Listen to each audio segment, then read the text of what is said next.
Hello everybody and welcome back to Red Eagle Politics. Make sure you guys like this video down below and subscribe to the channel if you are new. So, currently, we are approximately 3.5 weeks away from the Iowa caucuses. We are knocking on the door of election season. I took a 1-week hiatus, but nevertheless, we are back and we have some major news to cover because Donald Trump is in such an astounding position against both Joe Biden and against his Republican primary opponents that they are now trying to get him removed from the ballot in order to go out there and stop him. But either way, is that even going to work? Well, they tried this in many states, including Colorado. It failed, and then they appealed it to the Colorado State Supreme Court, which is 7-0 liberal. And they voted that Donald Trump is disqualified to hold office ever again, 4-3, in some nonsense, some unconstitutional nonsense of a ruling. That's what you got there. Now, it is true the case is likely going to the Supreme Court. It is true that the Supreme Court is not going to rule against Donald Trump, even though you have some judges on the court that are not exactly fond of Donald Trump, even some so-called conservative judges like John Roberts. This court was 7-0 liberal. The Supreme Court is 6-3 conservative, lowercase c conservative at times.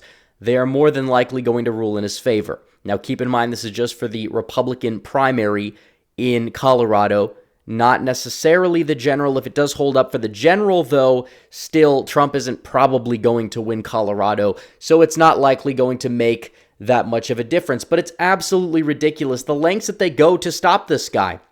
But I don't believe it's going to really hurt him. I really don't. You look at the Republican primary polls, Donald Trump, he is up now not just by 40 points, he's up by 52.2%, and he is climbing. All of the press, all the money that Ron DeSantis is spending, all of the donor money that Nikki Haley has been throwing at her joke of a campaign, and all these other people dropping out hasn't exactly hurt Donald Trump. Donald Trump is sitting pretty there at 63.8%. He's got a 52.2% lead. And part of this lead is fueled, not all of his lead, but a good portion of his lead has been fueled by these nonsensical indictments. And he is really positioning himself in the eyes of many as the true threat to the system. And that's helped him in a Republican primary. And it has not hurt him in the general, probably helped him galvanize more early support behind him. He is surging in the polls against Joe Biden as we speak. So you're looking at this right here, right now, and it's like, do they really think they're going to stop Trump? I mean, you could sit back here and say, well, this is a liberal psyop. They're actually trying to elevate Trump a little bit more with this ruling because of the fact that, oh, well, Trump is easy to beat, which is not true in pretty much every single poll we've seen, including now some DeSantis internal polling, which now is Donald Trump over Joe Biden by 6 points in the popular vote. But nevertheless, this is insane. Trump leads by 52.2. There's no real reason for them to try and, I guess you would say, help him at this point. This was clearly meant to start some sort of a precedence for him to be removed from states in the general election, but it doesn't really seem like it's going to work. It does seem like a long shot ruling, and like some of these indictments that we've seen, it's probably only going to help him. It's going to galvanize his own base even more, and Donald Trump is going to surge even further. Instead of being at 63.8% and having a 52-point lead, he's going to be at 70%. He's going to have a 60-point lead. I mean, you're seeing where the DeSantis campaign is. They're almost falling below Nikki Haley, but even Nikki Haley's fallen a couple of points over the past week or so. And DeSantis just keeps hitting new lows. He's down now below 12%. That was never the case. We kept hearing about this so-called announcement bump, and then ever since DeSantis decided to announce, I guess you would say sometime in late May, well, DeSantis basically has lost half of his support since then. He's lost 2/3 of his support from his peak, and Donald Trump has only got stronger ever since. So they can make excuses for it. They can blame the indictments. They could blame whatever they want to blame. But either way, does it exactly make a difference at the end of the day? No, it doesn't. The primary is pretty much over. They're trying to remove him from the ballot. It's not going to work. They're probably going to try to remove him from the ballot in the general election. That's not going to work either. And many cases that we've seen raised by liberal courts in other states not named Colorado, well, they've failed. So you're looking at that and it's like, okay, doesn't seem to really add up. This is just yet another backfire, and it's all to distract from this.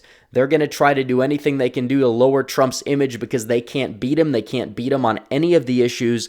Joe Biden is an extremely unpopular president, and he's seen some more positive polling over the past week, but it's still not really moving the needle. Donald Trump, he still leads the popular vote by 2.3%. He could lose the popular vote by 4 in comparison, for example, and still win in the Electoral College. So he's really having a good lead, especially because he's on like a down week in the polls. I don't know. It's just a dead cat bounce pretty much that we're seeing right there. But nonetheless, he's in a good position. And Biden is not in a good position, so they're going to do anything they possibly can do to distract from that. And it's funny because you'll never see a conservative court try to remove Biden from the ballot because you could twist the law, and you don't even have to twist the law. You could just follow the law, and you could come to the same conclusion that these people are coming to with Donald Trump. But you have a lot of conservatives, and a lot of them are, like I said, lowercase c conservatives. They are a very toothless bunch, and that we know. We call them the rhinos, the fake conservatives. And they're not willing to do anything here regarding Biden. They're willing to just sit back here, and some of them will complain about the hypocrisy from time to time, but they also won't take action. And that's kind of what we need. It would be interesting to see a conservative court or a conservative lawsuit go out there and try to remove Biden from the ballot for more legitimate things, but we'll probably never see that happen whatsoever. And would it hold up in the Supreme Court? Probably not, but neither is this. So that's a little bit beside the point. But Biden's approval rating, he's in the gutter. Donald Trump in 2020, he had a -8 approval rating. Joe Biden for 2024, he has a -16.1%. So wherever he is nearing Jimmy Carter levels of low. That is the last Democrat incumbent to only serve one term. And that's exactly where we are at right now. H.W. Bush was more under, but still, I mean, you also had the, a surge of Perot that kind of probably, dipped into that approval rating a bit because he was being attacked more. But nevertheless, Biden, he's in a uniquely bad position for re-election. He's approved of by, I think, just 38% of the public. And I see these tweets from liberals. They're like, oh, this is a win. He went up by 1%. And it's like, he's still down by over 16%. This is the same guy that had a positive favorable rating on Election Day 2020. But you can't play the basement strategy anymore. You can't have big tech covering for you 24/7 when you have a kind of, I guess you would say, a more free speech platform than you had before in the new X compared to the old Twitter, which was taking marching orders from the FBI to censor certain stories, which more than likely did impact people's votes and the decisions that they made at the end of the day.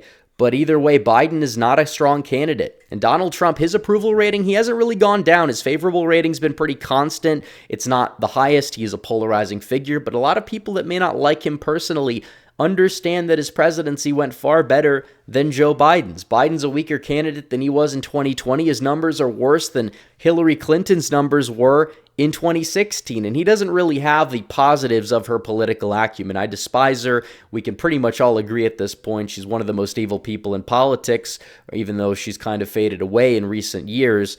But nevertheless, Joe Biden doesn't even have the positive qualities of, oh, well, at least she'll make certain decisions here. She's more cunning than Biden. Biden's kind of more just of a doofus out there.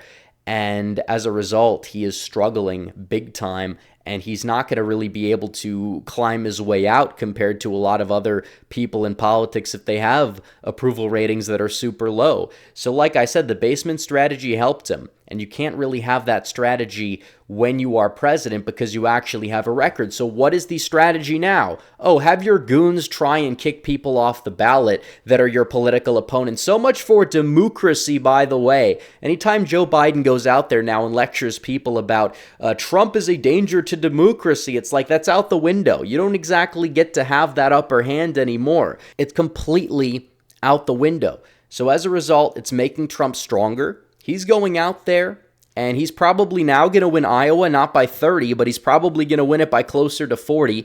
There's some polls in New Hampshire that have Haley surging. I don't know how accurate that surge is. Is she spending a lot of money there? Are they actually polling voters that are going to turn out, or are they polling, left-leaning independents?